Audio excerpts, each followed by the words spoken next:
ଛାଡ଼ ଖାଇ ଦିନ ମୁଁ ଯାଇଥିଲି ଭୁବନେଶ୍ୱର ସବୁଠୁ ବଡ଼ ମାଛ ହାଟ 4 ନମ୍ବର ହାଟକୁ ଗାଡ଼ି ଲମ୍ବି ଯାଇଛି ତ ଆଉ ଗଲି ମାଛ ହାଟ ଭିତରକୁ ଗଲି ଆଉ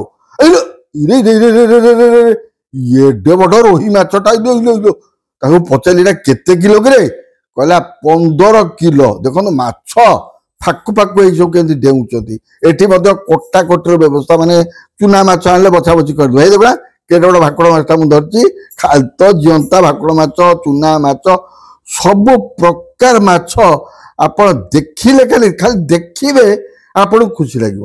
କିଣିବା ଦରକାର ନାହିଁ, ଖାଇବା ଦରକାର ନାହିଁ, ଖାଲି ବୁଲିକି ଦେଖିବେ କେତେ ପ୍ରକାର ମାଛ ସବୁ। ଦେଖନ୍ତୁ କେଡ଼େ କେଡ଼େ ଚିଙ୍ଗୁଡ଼ି, ବଡ଼ ବଡ଼ ଚିଙ୍ଗୁଡ଼ି।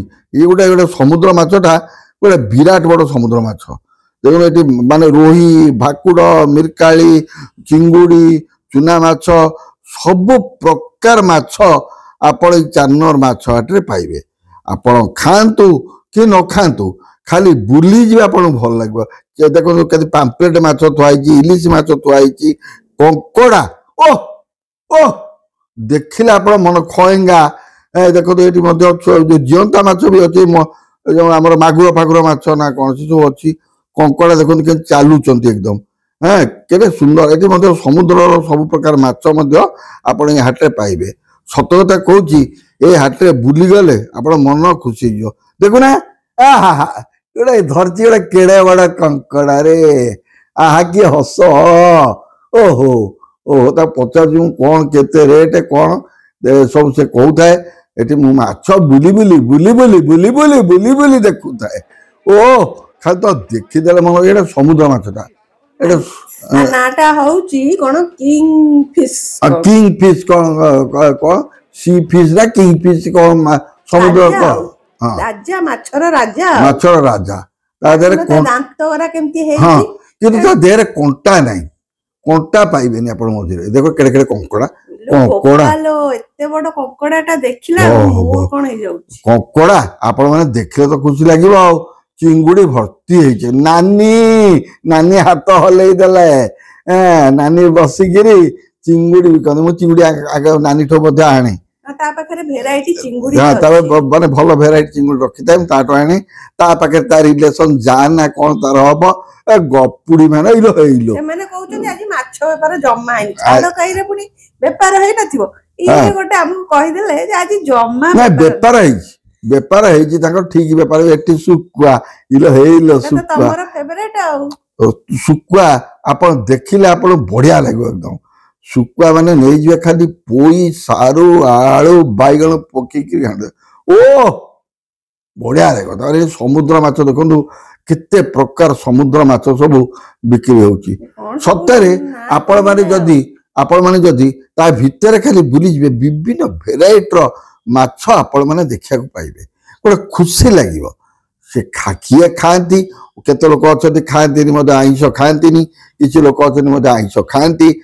ତେଣୁକରି ସେଟା ବଡ଼ କଥା। ଦେଖ ବିଲେଇଟାକୁ ଦେଖୁନା କେମିତି ଖାଇକି ମାଛ ଖାଇକି ଚେହେରା କରିଛି। କୋଉ ମାଛ ଏଇଲେ ବୋପା କି ନିଶ ଦେଖି ମାନିବାକୁ ପଡିବ ନିଶଟା ନା ଆଉ ପୁରା ଦୁଃଶାସନ। ମୁଁ ଆଙ୍କ ପାଖକୁ ଯାଏ କେବଳ ତାଙ୍କ ଦାଢି ସୁନେଲି କଲର ଦାଢି ଦେଖିବାକୁ। ଦେଖନ୍ତୁ କେଡ଼େ କେଡ଼େ ମାଛ ସେ ସମୁଦ୍ର ମାଛ ରଖନ୍ତି। ତାପରେ ଗଲି ପରିବା ପତ୍ର ସବୁ କିଣାକିଣି କଲି। କିଣାକିଣି କରି ବନ୍ଧାକୋବି ଫୁଲକୋବି ଧନିଆ ପତ୍ର ସବୁ କିଣାକିଣି କରି ବର୍ତ୍ତମାନ ବାହାରିଲି। ବର୍ତ୍ତମାନ ଯାଇ ପହଞ୍ଚିକିରି ଜେଜେବାଙ୍କୁ କହିବି ଟିକେ ମାଛର ଝାଲ କରିବାକୁ। ବାସ୍ ଜେଜେ ଯୋଉ ମାଛ ଆଣିଥିଲେ କହିଥିଲେ ମାଛର ଝାଲ କରିବା, ମାଛର ଝୋଳ ମାଛ ଝୋଳ କରିଦେଲି ଜେଜେଙ୍କ ପାଇଁ ବାଢିଦେଲି। ଛାଡ଼ ଖାଇରେ ଯାଇଥିଲି ମାଛ ହାଟ।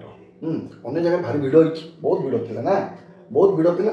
ତେଣୁକରି ମୁଁ ଦେଖିଲି କିଛି ନେବାନି, ମାଛ ଟିକେ ନେବା। ବଢ଼ିଆ ଜିଅନ୍ତା ମାଛ ସବୁ ହେଉଥିଲା। ଛୋଟ ମାଛ ବି ଭଲ ନଥିଲା। ତେଣୁକରି ମୁଁ ଜିଅନ୍ତା ମାଛଟିଏ ରୋହି ମାଛଟିଏ ନେଇକି ଆସିଲି। ତାକୁ କହିଲି ସାରୁ ଆଳୁ ପକେଇକିରି ମାଛ ଝାଲ କରିବାକୁ। ତେଣୁ ତୁମେ ଆଜି ମାଛର ଝାଲ କରିଛ, ସାରୁ ଆଳୁ ପକେଇକିରି ମାଛର ଝାଲ ହେଇଛି। ତା ଛଡ଼ା ଆମର କ'ଣ ହେଇଛି ନା କାକୁଡ଼ି ସାଲାଡ଼ ହେଇଛି, ଶାଗ ହେଇଛି, ମାଛ ଭଜାଟିଏ ହେଇଛି, ଆଉ ମାଛ ମୁଣ୍ଡ ଝାଲ ଦେଇ ଝାଲ ତ ମାଛ ଝାଲରେ ମୁଣ୍ଡଟା ଅଛି। ଯାହା ଯେମିତି ସାଧା ପରିବା ବି ଆଣିଲି, ବନ୍ଧାକୋବି ଆଣିଲି, ଫୁଲକୋବି ଆଣିଲି, ଜହ୍ନି ଆଣିଲି, भेंडी आनली शाग आनली जो माने सब लिखिथिले जे आमे खाउनु छाड़ खाइले तांको पई सब से सब सादा भी आछि शाग मोर भारी प्रिय निश्चित शाग आनी तेणुकर आज जो छाड़ खाईटा मु पालन करछि माछरे जो माछरे छलिंग ताकू टिके खाली हापड़ी आपण मान कहदेवी केमती कौन जेजमा तुमरा करछंती तो संगे खाइबा देखिया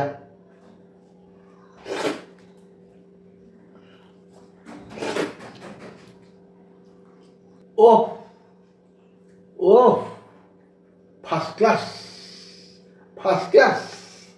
आपण मन घर छाड़ खाई केमिति पाइले निश्चय मत जणाइबे तुम्हारी जेजे मु तुम्हारी जेजे तुम्हारी जेजे मु तुम्हारी जेजे।